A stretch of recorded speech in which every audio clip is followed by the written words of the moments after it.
নান্দিরঙের ৩১তম জন্মদিনে সকলকে জানাই শুভেচ্ছা। এখানে আজ এখন যেটা পাঠন করব শ্রী মনোজ মিত্রের লেখা ঘড়ি আংটি ইত্যাদি অবলম্বনে নাটক। সেখান থেকে বেশ কিছুটা বই নিয়ে আমি আমার মতন করে অন্য নাটক পর্যায়ে এনেছি। নাটক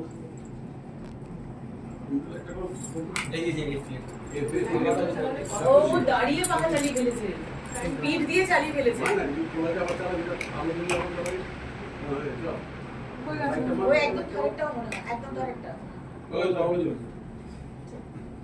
নাটক পরিমার্জন, পরিবর্ধন, নাটকটা করার স্পর্ধা, আস্পর্ধা, দুস্পর্ধা সবটাই আমার।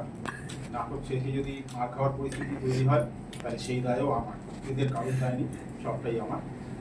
মজার নাটক শুরু করছি। নাটকটার নাম দিয়েছি আমি বাসো। একটু প্রেক্ষাপটটা বলে নিই। একটা বিয়ে বাড়ি চালাচ্ছে না, ছবি তুলতে গিয়ে বারবার ঠেলে গেল। ওই জায়গাটা একাডেমির মাইক্রোফোনটা যেখানে থাকে ওইটা বলতে গেলে বাবা আটকাচ্ছে, আমি ডাইরেক্ট চলে যাই।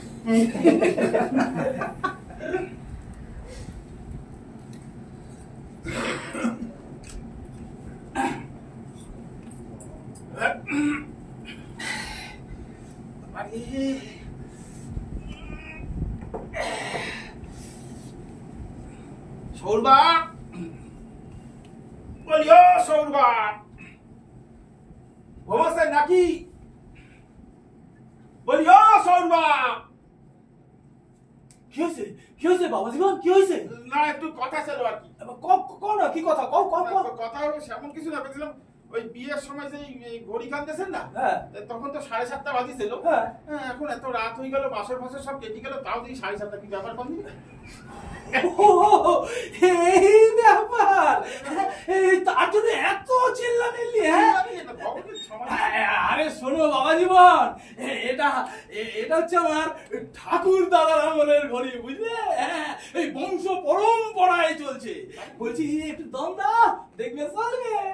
দম দিতে দিতে তো আমার দম ধরে গেল।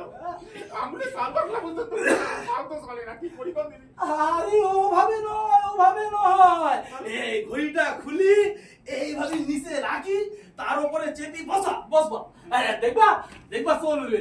এই ঘড়িতে দমের বদলে তা দিতে হবে নাকি? আরে বাবা, তা নয়, তাপ ওই শরীরের তাপে ঘড়ি চলবে। ও তাই বলে খুব দামি ঘড়ি দিয়েছে না? হ্যাঁ, কিন্তু সে বুঝলাম, কিন্তু আমার যে বড্ড টাকাচ্ছে। কি টাটাছে? মানে জোর করি তো ঢুকাইছি। ঢুকাইছো? কোথায় ঢুকাইছো? এই না, আপনি ওসব ভাবেন না। আংটি জোর করে আঙুলে ঢুকাইছি তো, খুব টাকাচ্ছে।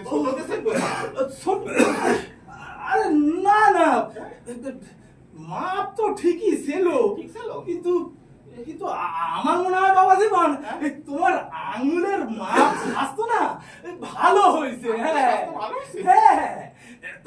আমি কই কি, ওই 2 দিন আঙুলের মধ্যে ঢুকায় রাখো, দেখবা অ্যাডজাস্টমেন্ট হয়ে যাবে। হ্যাঁ, আরে বাবা, আমার ওই কাকা বাবা এদের আঙুলের আংটি বলে কথা, ছোট হয় কি করি? আংটিটাও নাকি বাপ কাকার আমলের? তাহলে মাপটা আমলের কি দরকার ছিল? 60-70 বছর আগেই তো নেওয়া। তাও না হয় বুঝলাম, টাকানো আমি সহ্য করছি, কিন্তু এই ছাতাটা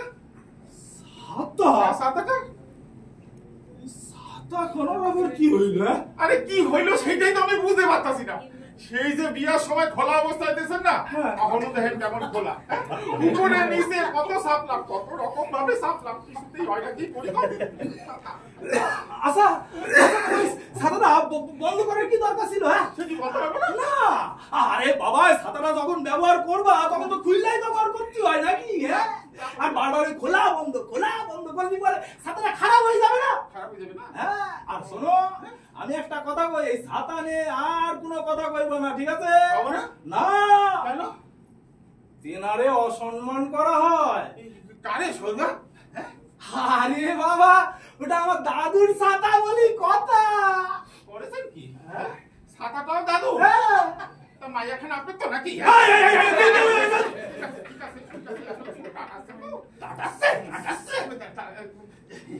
এই দেখেন আপনার মাইয়া এইদিকে আইতাছে হ্যাঁ। আপনি এখন আসেন, হ্যাঁ ওর লগে একটু ভাবসাব করি। আরে ভাবসাবি করো ভাবসাবি করো সালা জামাই তো নয় যেন সানাই কানের সামনে পো পো পো পো যত সব যান যান এই যে কই গো, আসো আসো, তোমার একটু বসার ব্যবস্থা করি। আসো আসো, আস্তে আস্তে ধীরে ধীরে আসো আসো, এই হ্যান্ডেল বসো, আসো আসো। ওরে বাবা, সরণ যেন একেবারে পরীর পাড়া গো। আসো বসো বসো বসো বসো, এইখানে বসতা বসো বসো, কোনো অসুবিধা নাই। ও বাবা, কত বড় ঘন্টা দিয়েছে গো।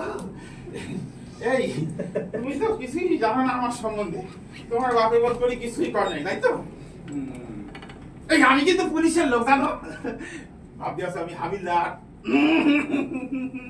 হাবিলদার না, হাবিলদার না, এই তাইলে ভাবতে আছে কনস্টেবল। কনস্টেবল না, কনস্টেবল না, এই তুমি খসর বোঝো, খসর। ছোট আমি হইলাম গিয়ে সেই খসর। সমস্ত গোপন খবর জোগাড় কইরা সোজা পুলিশের কানে শালা রোজগার করতে প্রচুর। শুধু কি তাই, শালায় কি কবু তোমারে খালি ব্যাগ নিয়ে বাজারে যাই, বুঝছো? খাবলা মাইরা যা যেটা পছন্দ হয় তুই নিয়ে ব্যাগের মধ্যে। শুধু কি তাই, আমার খালি পকেটটাও ময়রা। এই তুমি তো কোনো কথাই কইতাছ না, কথা কইতে পারো তো নাকি? হ্যাঁ কি গো, কথা কও না? পারো তাহলে কও না কেন? ও এতক্ষণে আমি বুঝি তুমি বোধ করি ওই পানালি মাগি, না না না, ওই পানালি মাইয়াটার কথা শুনছো না? হ্যাঁ দেখো, তোমার আমি আগে ভাগেই করে রাখতেছি। হ্যাঁ কতগুলো ছয়টা নিয়ে আমার নামে কুচ্ছা রটাইতেছে। আমার লগে নাকি ওই পানালিটার ভাব ভালোবাসার সম্পর্ক। আচ্ছা কি করে হয়, কি করে হয়? তুমি যদি তাদের একবার দেখতা। একবার হইছে কি, ওই আমার স্বভাব মতো